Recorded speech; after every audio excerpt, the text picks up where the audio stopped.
Picture this. It's 1935 in America, and the Great Depression is in full swing. Unemployment has reached an all-time high. Life is hard for everyone, but minorities in particular have a hard time. Though slavery was abolished decades ago, racial prejudices are still rampant, especially in the South.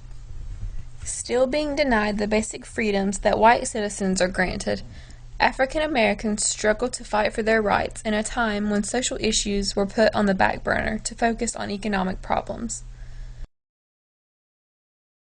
The NAACP was campaigning to create a nationwide anti-lynching law to stop violence from hate groups like the Ku Klux Klan.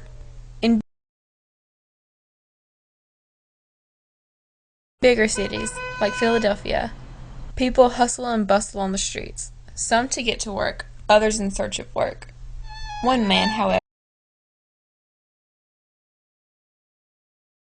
is standing casually on the sidewalk, taking it all in, observing little details that he will later turn into art.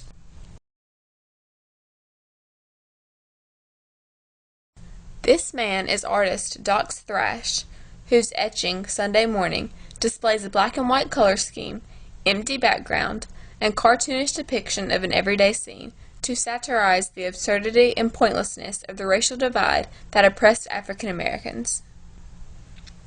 Upon examining the piece, one of the first details that I noticed was Thrash's choice of color.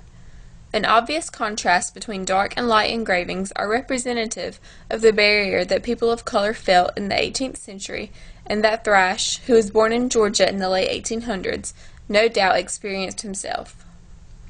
Just as these black and white markings are etched into the copper in Sunday Morning, so too is the segregation and racism that Thrash was surrounded by. As the painting is studied, the human eye seems to roam back and forth from light areas to dark areas, almost as if there is something missing. Well, something is missing. Thrash intentionally left out any trace of color, even gray, to emphasize the rigid societal lines dividing American citizens. Another key feature in Sunday Morning is the background, or rather the lack of background. Aside from the woman and a limited landscape of a grassy path, there appears to be physically nothing else. This lack of background parallels the emptiness of accusations made by whites against blacks during this time period.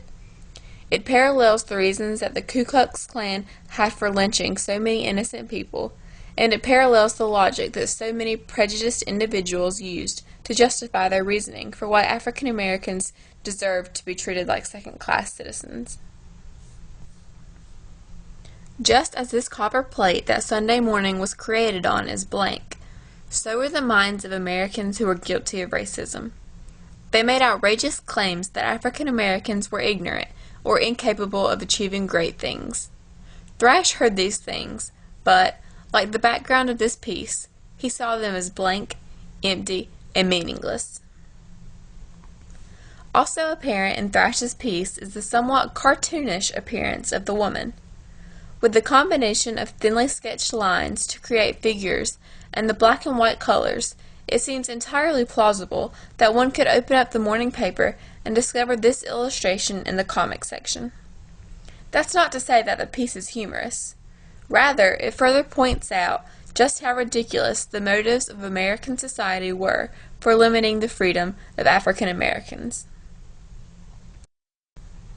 Though Thrash had his fair share of hardships, just like anyone else living in the Depression era did, he was extremely successful when compared to his peers. Hailing from a small town with next to no education, he did attend art school to foster his creativity. He was capable of achieving big things, and he knew it, making the claim that so many racist people made that African Americans were stupid, ignorant, or lazy entirely implausible. Hence the oversimplified, animated appearance of Sunday Morning. Thrash was a talented artist whose etchings are impressive to observe. However, in the case of Sunday Morning, the piece itself is not what's most exceptional. What makes this piece so special is the backhanded criticism it provides on a flawed American society that denied so many rights to a group of people who were pivotal in the development and success of the country.